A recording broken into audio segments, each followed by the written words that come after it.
Fugaza presents In Conversation With.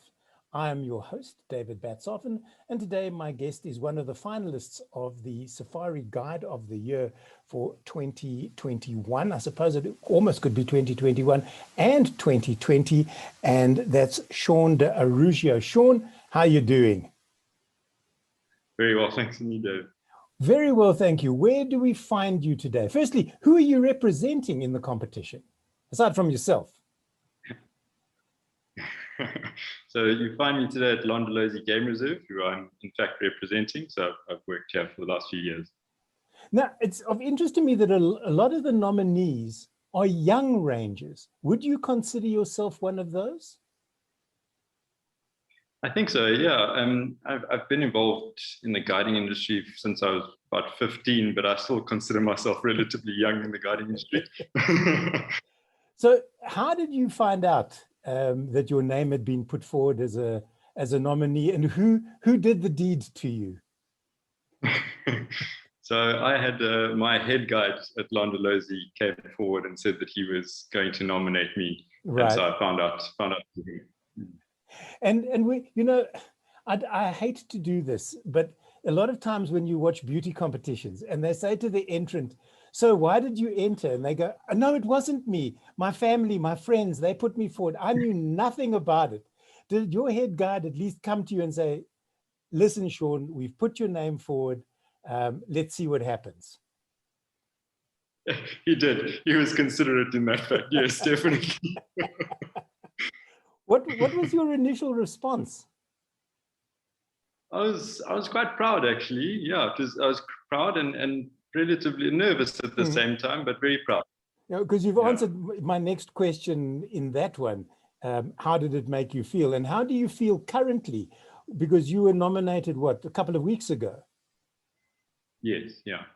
Yeah, I feel quite excited, nervous at the same time, but overall pretty excited. Yeah.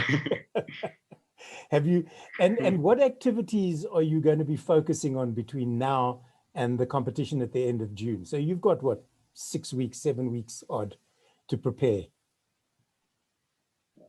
Well, I've heard from several that bird call assessments can be pretty tough on these things. That'll probably be pretty high on my list for sure.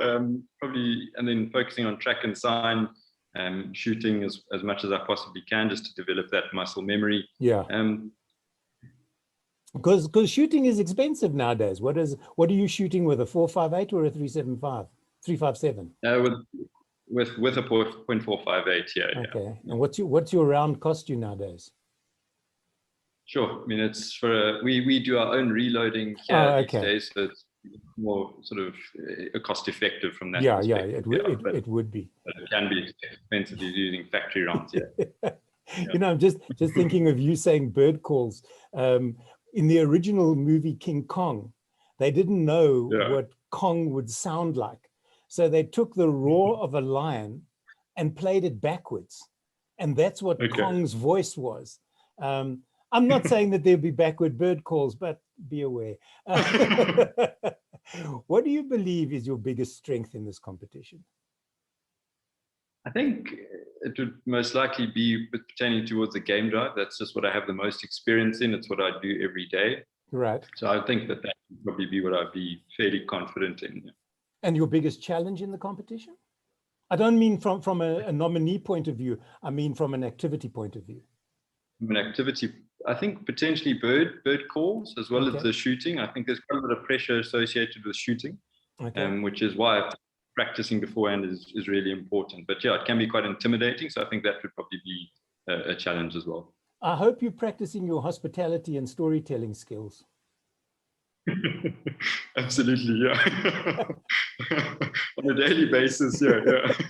Have you, just as a matter of interest, have you picked a story yet? Because living in, and working in the bush, you guys must have a plethora of stories to tell, and it's a case of picking which one you can tell the best. I have picked a story, yes, yeah. Good. Yeah, one that's really close to my heart, and yes, I have. That's always good, the best, because you talk from the heart, and that always resonates with both guests and judges. Talking about judges, you know who the judging panel is. No. Okay, then I'm not going to tell you. That question shall remain unanswered for now, lest I let the cat out of the bag. Because my question was going to be, are you scared of or worried about any of them? Be worried about all of them. That's the easiest way. I'll probably worry even not knowing. Yeah. Yeah.